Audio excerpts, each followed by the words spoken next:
வெண்பருத்தி நூலெடுத்து வாய் வெடிச்ச பூவெடுத்து நான் அணிஞ்சிட தொடுத்து வச்ச நடினமான மாலை இது.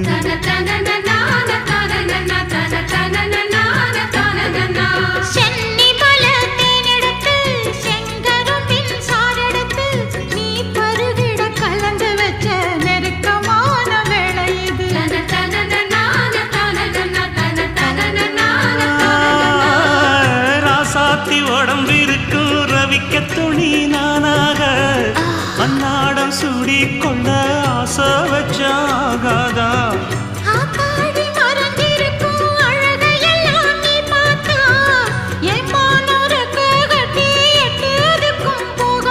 அடிச்சி சக்கரையே எட்டி நீயும் நிக்கிறியே நான் ஏங்கி ஏங்கி பாக்குற போறாங்க பண்ணுறியே.